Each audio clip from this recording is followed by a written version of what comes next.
Oh, the weather outside is frightful, but the fire is so delightful. Since we've no place to go, let it snow, let it snow, let it snow. Oui, je reviens vous parler de mes lectures automnales, de mes dernières lectures automnales, dans un mood de Noël. Bonjour à tous et à toutes, comment allez-vous? Bienvenue dans une nouvelle vidéo. Nous sommes le 1er décembre. L'automne est officiellement fini pour moi. Nous allons parler des dernières lectures du mois d'automne.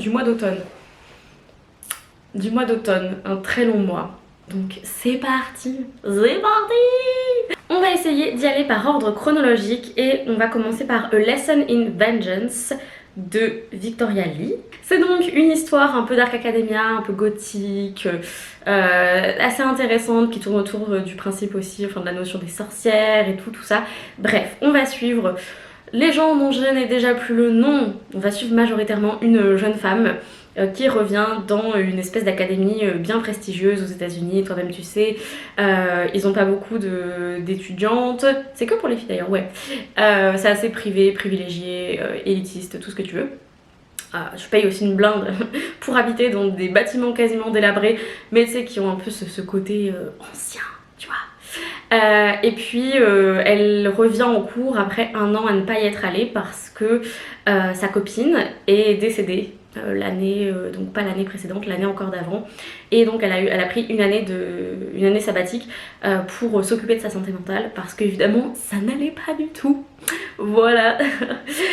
Et donc elle revient en cours et puis elle a une nouvelle colocataire dans cette parce qu'elles sont par petite maison, ces jeunes femmes, et c'est une autrice à succès qui n'a que 17 ans et qui donc a décidé de venir finir sa scolarité dans ce superbe domaine et cette superbe académie parce que il y a quelques centaines d'années, apparemment les jeunes filles qui résidaient dans cette même bâtisse étaient des sorcières et avaient fait une sorte de rituel sataniques probablement, qui ont fait qu'elles sont toutes mortes dans d'atroces souffrances les unes après les autres. Et donc elle veut enquêter directement sur le terrain et un peu savoir pourquoi elles ont fait ça, est-ce qu'elles ont tué un tel, une telle, enfin bref. Voilà, il y a un petit côté un peu mystère. Bien sûr, ces deux jeunes femmes vont être assez attirées l'une par l'autre, mais en même temps, cette relation est très nocive quand même, très toxique. Les traits de personnalité de la jeune autrice sont un peu... m'ont glacé le sang et m'ont un peu perturbée. Et donc, on va être un petit peu... à se demander, est-ce qu'il y a des fantômes? Est-ce qu'il y a vraiment des sorcières?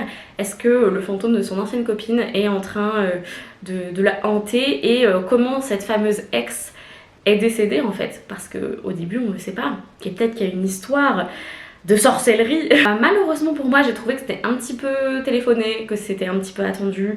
Il y avait des ficelles qui sont arrivées que j'ai vu arriver à 10 000 km, et donc ça a gâché un petit peu évidemment ma lecture, parce que je l'ai pas trouvé aussi subtil ce bouquin que ce que j'aurais aimé, même si on avait des personnages plutôt complexes.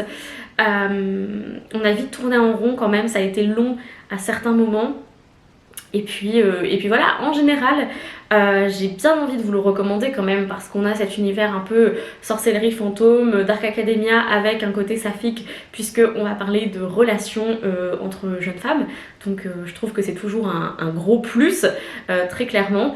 Et j'ai beaucoup aimé l'ambiance. Par contre, j'ai un peu tiqué effectivement sur des ressorts scénaristiques qui sont vus et revus.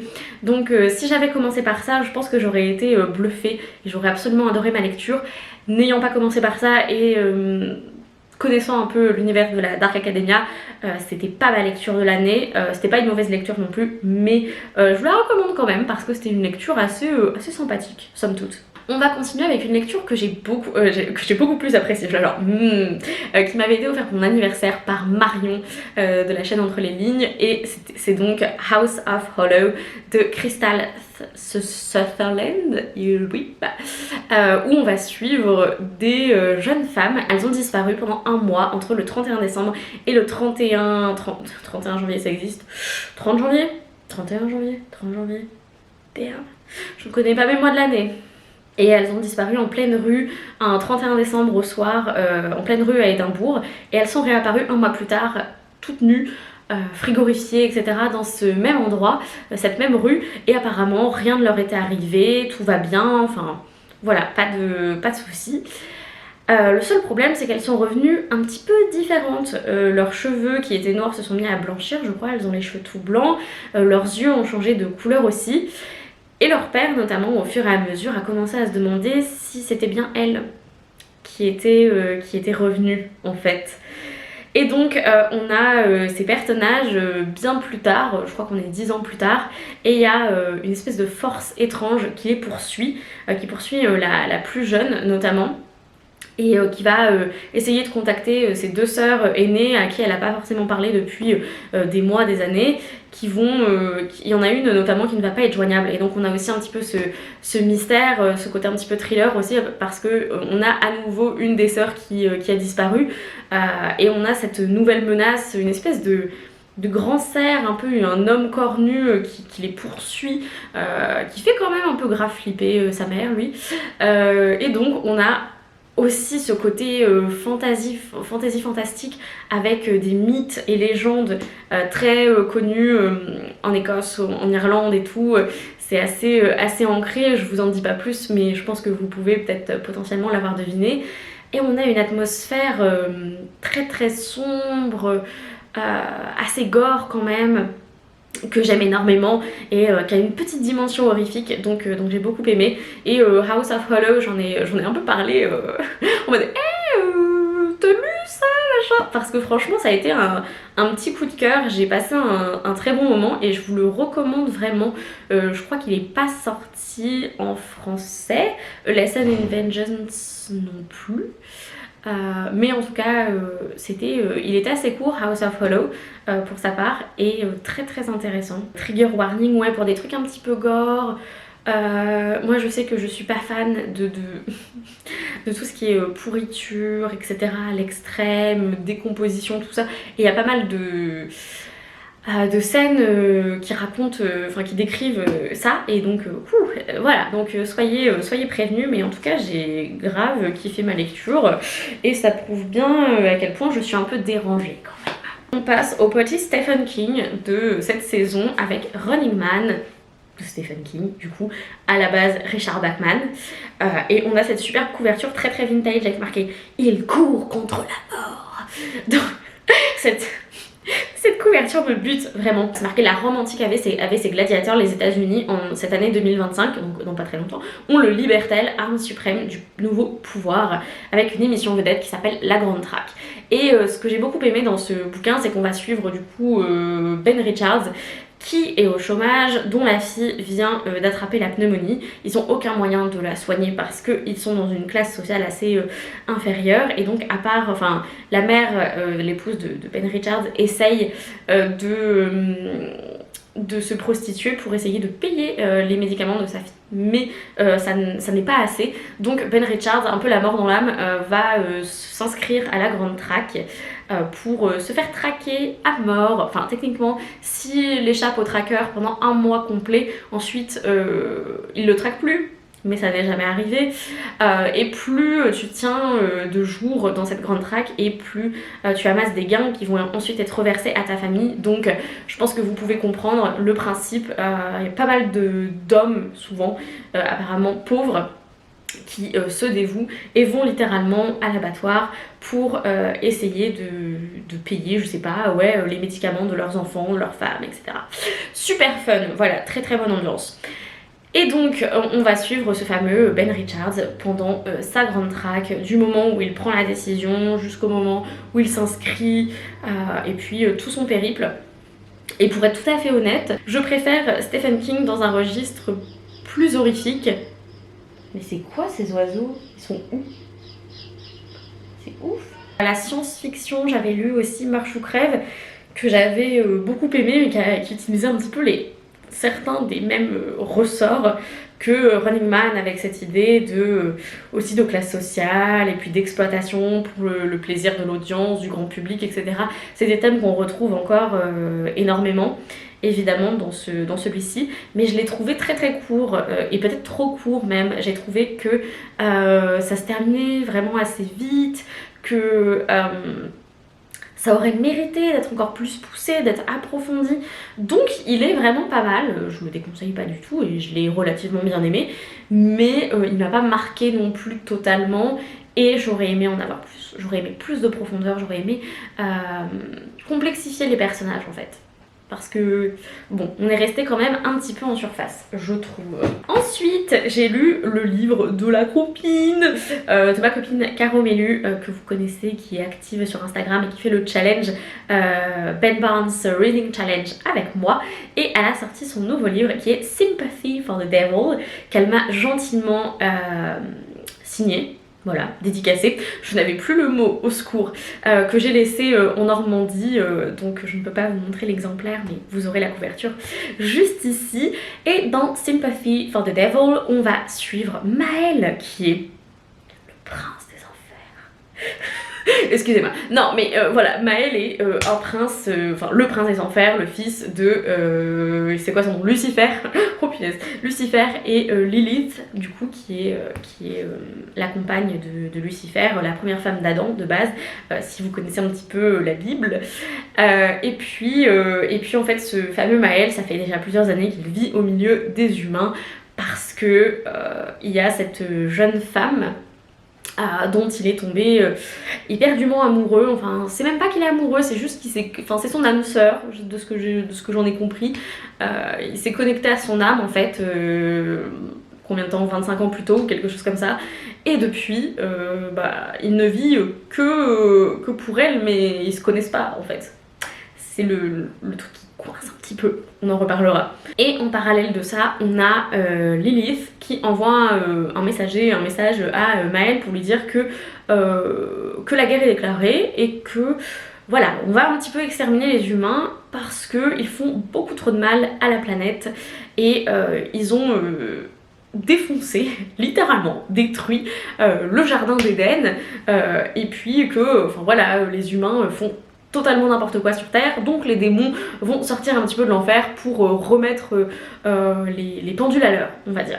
On a un propos écologiste et environnemental qui m'a énormément plu, et pour moi c'est l'atout de ce bouquin, c'est ce propos pour l'écologie environnementale qui tombe pas non plus dans le cliché, qui est vraiment plutôt bien développé et que j'ai beaucoup aimé. La relation entre Maël et cette jeune femme m'a mise mal à l'aise au début parce que je trouvais qu'il faisait très stalker, qu'il était très à la regarder tout le temps, à la suivre, enfin moi ça me perturbait et j'aime pas du tout ça. Je pense que j'ai réussi à excuser un petit peu ce passage parce que ça s'améliore après tout simplement et qu'ils ont une relation plus saine, mais aussi parce qu'il y a ce côté nostalgie un peu avec ces romances que je lisais énormément quand j'étais ado il y a une dizaine d'années, et ça m'a un peu ramené en arrière avec ce mec qui est quand même assez jaloux et puis qui est là, je ne vois qu'elle, c'est mon âme sœur, elle est tout pour moi, alors que je lirais plus trop ce genre de truc maintenant, et mais là je trouve que ça avait un petit goût de, comment dire, de vintage un peu presque, donc ça m'a beaucoup plu. Et puis bien sûr c'est Caro qui l'avait écrit, donc connaître l'autrice ça faisait aussi que je savais un peu enfin voilà, ses positions je sais pas, idéologiques, je la connais aussi un peu, donc ça a fait que j'ai pu plus peut-être excuser ce petit truc qui me dérangeait au début, mais connaissant Caro et avec le propos environnemental, écologie, etc., qui pour moi était tout aussi important que cet aspect romance, j'ai pu mettre un petit peu la romance de côté et me concentrer sur le reste, et je pense que c'est une très belle œuvre. Et voilà, un très beau résultat, donc je vous conseille de le lire si vous avez aussi envie d'avoir une petite vibe un petit peu légèrement Lucifer, voilà, avec un démon qui se balade au milieu des humains et tout. Maël n'a pas le même humour que Lucifer, mais bon, voilà. Ensuite, j'ai lu Les lieux sombres de Gillian Flynn, mon petit Gillian Flynn de l'année, avec un personnage, Libby Day, qui a accusé son grand frère, d'avoir tué quasiment toute sa famille, ouais. Donc on est 25 ans plus tard, et Ben est toujours derrière les barreaux, mais Libby a du mal à refaire surface dans sa vie. C'est marqué qu'elle souffre de dépression chronique. c'est probablement vrai, et ses fonds financiers arrivent un petit peu à échéance parce que quand elle avait 7 ans, il y avait beaucoup de personnes qui avaient donné dans cette espèce de compte en banque pour qu'elle puisse s'en sortir, sachant que toute sa famille était décédée et que son frère les avait probablement butés et était derrière les barreaux, tout ça, elle était orpheline, bref, voilà, truc très très sympathique. Sauf que là, on arrive, elle a la trentaine, cette fameuse Libby. C'est un personnage un peu pas très sympathique, qui nous est pas tout de suite très agréable, en fait, un petit peu retors. Et elle va décider, notamment, elle va être contactée, je crois, par une société qui, je disais que c'était les anciens podcasteurs, en fait, parce que maintenant on a plein de podcasts, true crime, etc.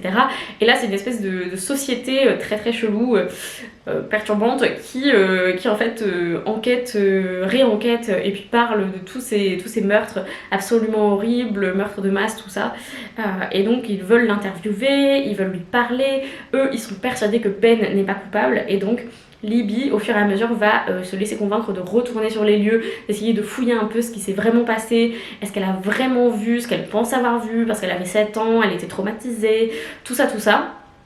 Et on va découvrir une vérité pas très belle à voir, en fait, très très glauque, qui est très ancrée dans la pauvreté, dans la dimension de classe sociale. Je saurais pas comment le décrire, j'ai l'impression qu'elle a toujours une plume assez élégante, mais vraiment, t'as l'impression qu'elle met une couche de vernis sur un tas de merde. Mais vraiment, excusez-moi, hein, mais c'est l'image qui m'est venue, genre elle saupoudre des paillettes un peu avec sa plume assez acérée, et puis ces situations initiales, on avait aussi dans Sur ma peau, dans Gone Girl, justement, où on a des situations avec soit des personnes assez riches, dans le sud des États-Unis, un peu cette comment dire, ou dans le Midwest, quelque chose d'assez lisse, de base assez simple, des fois idyllique même comme situation, et puis finalement on va découvrir une espèce d'horreur un petit peu banale, un peu ordinaire, que j'aime beaucoup,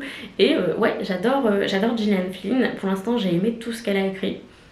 Je sais que c'est pas du goût de tout le monde, mais je trouve que ces personnages, surtout ces personnages féminins, sont super complexes. Ces personnages principaux sont toujours très très intéressants, très contradictoires, ambigus, tout ça, et justement pas forcément sympathiques, et j'aime beaucoup cet aspect. Donc voilà, si vous avez envie d'avoir un style intense et viscéral, c'est pas mal, ouais, et de démêler un petit peu le vrai du faux de cette histoire, bah, je vous recommande de lire Les Lieux Sombres. Ensuite, j'ai lu mon petit roman d'horreur de l'année, mon petit TJ Kingfisher.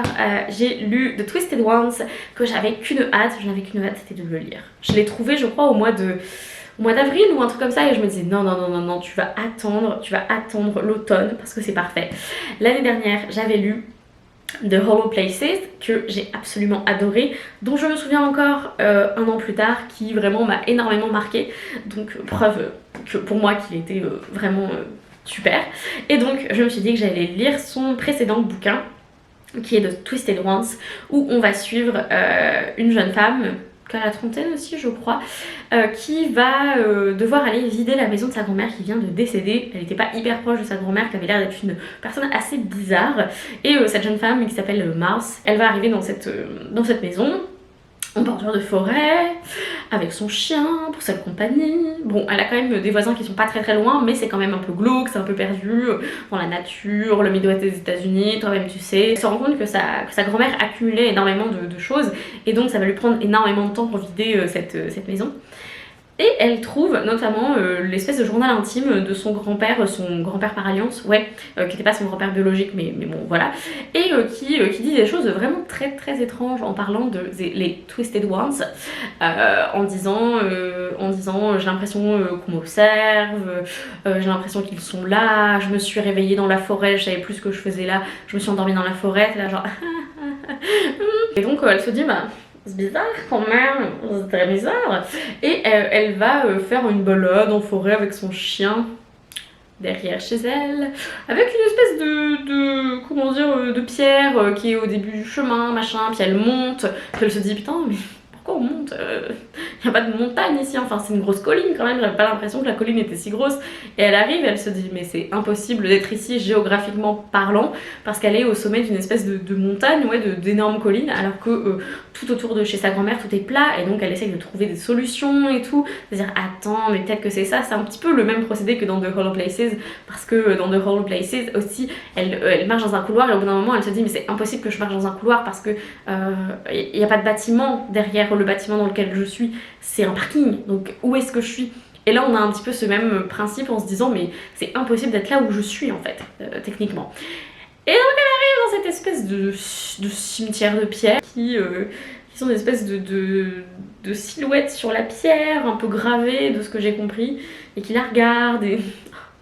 on adore, j'ai pas du tout eu peur. On a des trucs vraiment très flippants. Ah oui, et plusieurs fois, en fait à chaque fois qu'elle va se promener avec son chien, franchement il faut qu'elle arrête de se promener avec son chien parce qu'elle découvre des trucs horribles. C'était... Je trouvais que The Hollow Places était mieux manié peut-être et faisait légèrement plus peur. Réussissait à garder l'horreur jusqu'au bout. Là j'ai trouvé qu'au bout des 2/3 du bouquin l'horreur avait commencé à diminuer on va dire et était moins bien faite moins bien écrite, moins bien maniée ouais, que dans The Hollow Places qui est son plus récent, donc c'est normal aussi qu'elle s'améliore dans sa maîtrise de l'intensité scénaristique avec l'horreur tout ça. Mais je vous recommande quand même The Twisted Ones parce que vous n'irez plus jamais vous promener seul, ou même pas seul, hein, juste vous promenez avec un chien et une autre personne à la limite dans la forêt. Vous ne pourrez plus entendre non plus, vous savez les oiseaux là qui toc toc toc, qui font à moitié les... non, marteau-piqueur c'est pas ça. Bref, vous voyez ce que je veux dire? Vous voyez cet animal? Ouais, voilà. Aussi les biches, c'est joli les biches et les cerfs. Ouais. Non. Le premier, c'est le château de Hurle de Diana Wynne-Jones. Et franchement, j'y allais pas hyper sereine non plus parce que j'avais entendu dire qu'il n'était pas terrible. Ouais, qu'il n'était pas si bien par rapport à l'animé des studios Ghibli et tout, que bon... C'était pas ouf et franchement j'ai beaucoup apprécié. Voilà, franchement je me suis éclatée, je trouvais qu'il y avait énormément d'humour. J'ai beaucoup aimé le personnage de Hurle en fait, le mage, parce que du coup qui est Haru dans l'animé, parce que je l'ai trouvé bien sûr beaucoup trop enfin over the top et puis il est too much en fait, ce monsieur il abuse, mais il me faisait gravement marrer ses interactions avec Sophie, les interactions avec Calcifer et tout. Je trouve que Calcifer a une... Attends, je sais même pas fait le résumé. Oh là là. Ok, nous sommes au cœur de la contrée magique d'Ingari, dans le charmant village de Marché au Copeau. Et Sophie s'ennuie, travaille à la chapellerie, toi-même tu sais, elle a des sœurs, tout ça. Et puis il y a la sorcière des steppes qui va venir lui dérober 60 ans de sa vie, qui va la vieillir tout d'un coup. Et d'une jeune femme de 20 ans, elle va passer à une mamie de, je sais pas, ouais, 70-80 ans quoi. Donc, bon, c'est un peu gratuit, même quand tu lis et le bouquin et que tu vois le truc, tu te dis mais pourquoi? Genre, d'où ça sort? Elle va se dire, punaise, franchement, ça me casse les d'avoir cette espèce de sortilège, je vais aller chez un mage, un magicien, pour voir ce qui peut être fait. Donc elle va chez le mage Hurle, alors que genre 2 minutes avant tout le monde lui disait n'y va jamais, il mange le cœur des jeunes femmes, machin, un truc assez trash quand même, genre on les a jamais revus, ils collectionnent leurs os, un truc comme ça. Et elle y va, elle est là genre bah qu'est-ce qu'il peut me faire maintenant, je suis vieille, voilà, il sera pas très intéressé. Et donc elle va à Hurle et puis elle rencontre l'apprenti, Michael je crois c'est son nom, l'apprenti, le démon du coup qui vit dans le feu qui s'appelle Calcifer, et puis le mage Hurle, et en fait elle se fait un peu sa place, elle arrive, elle est là genre bah maintenant je vis ici, et les gens sont ok en gros, et elle est en mode je vais nettoyer cette maison, et ils sont là genre non, elle est là si ok d'accord, bon bah très bien. Et donc on a des personnages assez hauts en couleur, qui étaient très très fun à suivre. Franchement, je me suis bien marrée. Et puis, il fait quand même 430 pages, mais j'avais toujours envie de continuer à le lire. Je l'ai lu assez vite, somme toute. Et ouais, je l'ai gravement aimé. Je l'ai trouvé plus développé évidemment que l'animé, qui est somme toute, je l'ai re-regardé après, qui est assez... Enfin, c'est différent, pas si différent que ça, mais dans l'atmosphère, dans l'ambiance, un petit peu quand même. Et puis le mage de base n'est pas si flippant que ça, et puis il est plus doux quand même, plus gentil. Alors que là, Hurle, franchement, il revient de loin, hein, le monsieur. C'est quand même un bon connard, hein, il faut le dire. Et on a Sophie qui ne se laisse pas faire et qui le renvoie dans ses pénates, voilà. Et on a plein de personnages assez chouettes. Et puis ouais, ça se termine un petit peu bizarrement, hein, il faut quand même se le dire. Mais en vrai, j'étais triste un petit peu de les quitter, ces petits personnages d'amour là. Et le dernier livre d'automne que j'ai à vous présenter, c'est Seul en sa demeure de Cécile Coulon, qui m'a été envoyée par les éditions L'Iconoclaste, donc je les remercie énormément. Et c'était un livre de la rentrée littéraire de 2021, là, septembre 2021. Donc j'avais très envie de le découvrir, mais je me l'étais gardé bien au chaud pour une soirée d'automne, on va dire. Et j'ai pas été déçue. J'avais vu des avis un petit peu mitigés, mais franchement, je vous l'annonce direct, petit spoil, j'ai beaucoup aimé ma lecture. C'est un mariage arrangé comme il en existait tant au 19e siècle. À 18 ans, Aimée se plie au charme froid d'un riche propriétaire du Jura. Mais très vite elle se heurte à ses silences et découvre avec effroi que sa première épouse est morte peu de temps après les noces. Non, ça c'est faux, c'est pour faire du buzz, elle le sait déjà depuis longtemps, d'accord? Quand elle se marie avec lui, elle le découvre pas genre une fois qu'elle est mariée. Mais effectivement, le domaine se transforme en théâtre de non-dits, de désirs et de secrets enchâssés. Car ici les âmes enterrent leurs fautes sous les feuilles et les branches, dans la terre et les ronces, et cela pour des siècles. Oui, d'accord, ok. Donc il y a une partie du résumé qui est assez vraie. De base, je pensais que c'était une réécriture de Rebecca, de Daphné du Maurier, et oui, il y a un petit peu de ça avec ce mariage assez rapide au début, et puis l'arrivée de la jeune épouse, la deuxième d'ailleurs, dans ce domaine, qui somme toute a beaucoup, enfin, est assez menaçant par certains côtés, est au cœur d'une forêt, en tout cas pour le domaine marchère, et puis effectivement il y a beaucoup de non-dits, de secrets. Candre, c'est quelqu'un de très froid, de très renfermé en lui-même, mais en même temps d'assez attentif, on va dire, qui comprend très vite que Aimée a besoin de la musique par exemple, et qui va demander à une professeure de flûte de Genève de venir donner des cours particuliers à Aimée. Et puis ouais, il y a cette relation qui se crée un petit peu entre les jeunes époux. Mais on a ce côté où il y a quand même des choses qui clochent dans ce domaine. C'est pas des grosses choses, mais c'est des petits détails qui finalement font tiquer un petit peu Aimée et qui lui font dire c'est un petit peu bizarre quoi.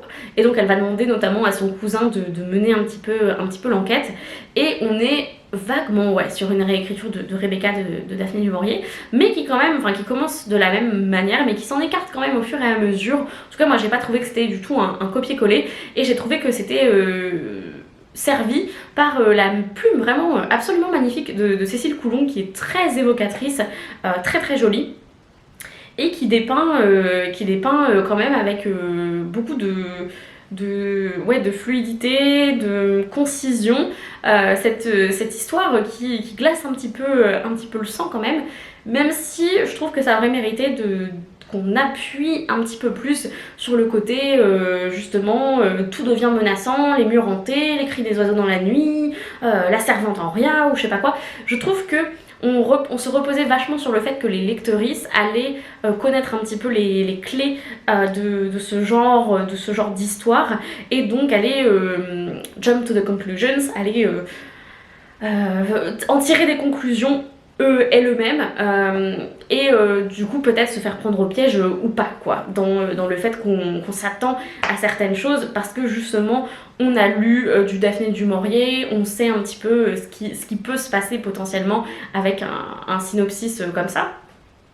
Donc j'aurais aimé en avoir plus en fait. Je voulais que une certaine partie du bouquin s'allonge un peu plus et puis creuse dans le côté un peu plus glauque, un peu plus menaçant, parce qu'il y a eu un moment dans le bouquin où je me suis dit mais waouh, ça prend une tournure assez intense, alors que fondamentalement il y a 2-3 détails qui se battent en duel, enfin c'est pas vraiment une raison pour faire que les choses dégénèrent totalement. Et alors ça n'a rien à voir, mais j'ai adoré les prénoms des personnages dans ce bouquin. Candre me fait penser énormément du coup à Candeur, je pense que c'est fait exprès. Aimé, très très joli aussi, un personnage qui s'appelle Angelin, Henria, Joseph Feu. Non franchement il y avait du travail, il y a eu du travail qui a été fait sur les noms, j'aime beaucoup quand ça rend comme ça. Donc un livre super mystérieux que j'ai trouvé très très intriguant et que franchement j'ai fini en fait, je me suis pas arrêtée, j'ai lu combien ?